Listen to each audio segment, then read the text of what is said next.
একটা বাচ্চাকে দেখতে অস্থির হয়ে যাস? আমি তোদের 4 ভাই বোনকে একসাথে মানুষ করিনি? মেয়ে অরিনকে বলছেন শিরিন বানু। মা, তুমি সুপার উইমেন। আমি সত্যি তোমাকে দেখে অবাক হই। আমাদের 4 ভাই বোনকে তুমি এক হাতে মানুষ করেছ। আলহামদুলিল্লাহ। মা প্লিজ আর একটা কষ্ট করো না। রিদিকে ঘণ্টাখানেক রাখো, আমি চট করেই ওর কিছু কেনাকাটা করে আসছি। মাকে জড়িয়ে ধরে অরিন। যা, বেশি দেরি করিস না।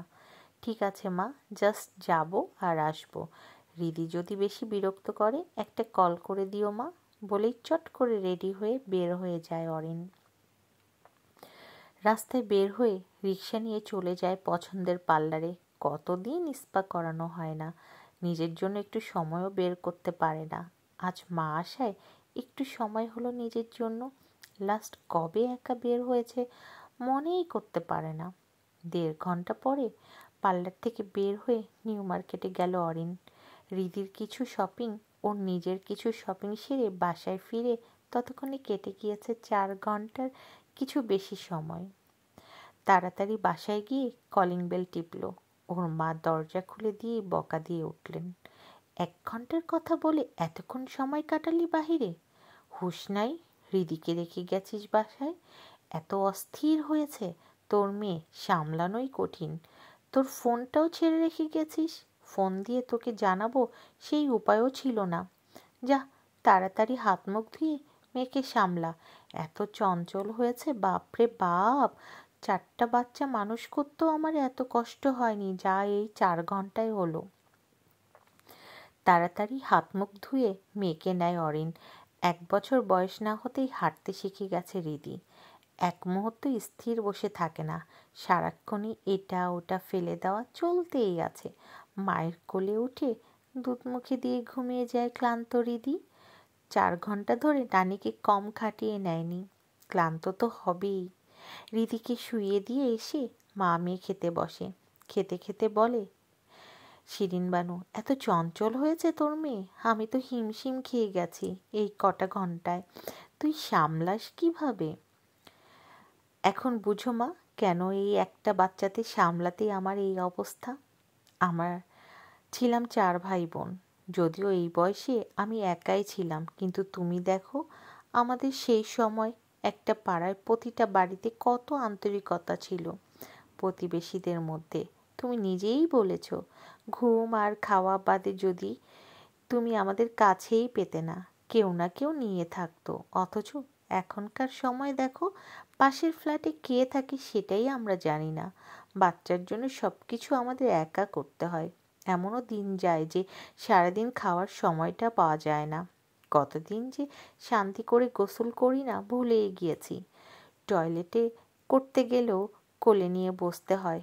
বলো মা, এমন অভিজ্ঞতা তোমার ছিল?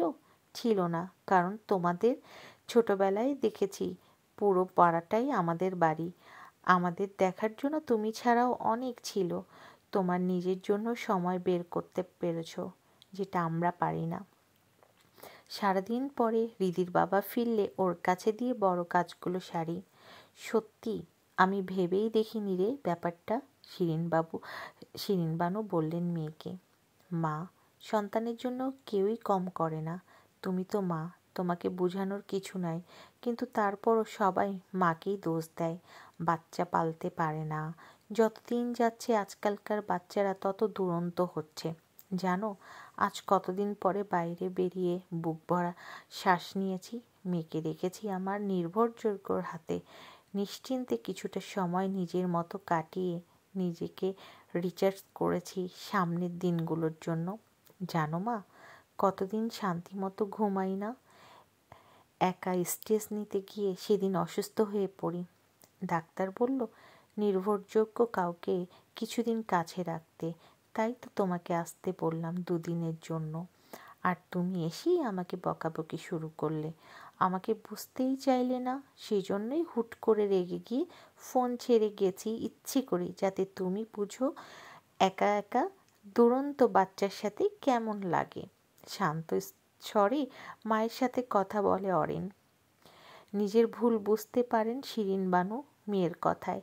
আসলে আমরা সব সময় এর ওর সাথে তুলনা দিয়ে একটা মানুষের জীবন মুশকিল করে দিই। বুঝতেই চাই না যে এক এক মানুষ এক এক রকম। একা হাতে বাচ্চা মানুষ করা, তার উপর এর ওর কথা হজম করা আসলেই অনেক শক্ত হয়ে যায় একটা নতুন মায়ের জন্য। এটা সবারই বোঝা উচিত। খাওয়া শেষ করে মেয়েকে বুকে জড়িয়ে নিয়ে মাথায় ও পিঠে হাত বুলাতে বুলাতে বলেন, মারে, তুই আমার চোখ খুলে দিয়েছিস। সত্যি তো এভাবে ভাবিনি। আমি তোর মা হয়েই তোর সাথে যেভাবে রাগ করেছি, অন্যরা কি করে বুঝাই যাচ্ছে। আমাকে ক্ষমা করে দিস মা। যে কয়দিন আমি আছি নানুমণিকে আমিই দেখব। তুই একটু রেস্ট নিস। অরিন মায়ের বুকে ঘুমিয়ে যেতে যেতে ভাবে, সবাই যদি এভাবে বুঝতো তাহলে মেয়েদের জীবনটা আরও শান্তির হতো। তুমি যে মা। সৈয়দা রাজিয়া বিল্লাহ। ধন্যবাদ।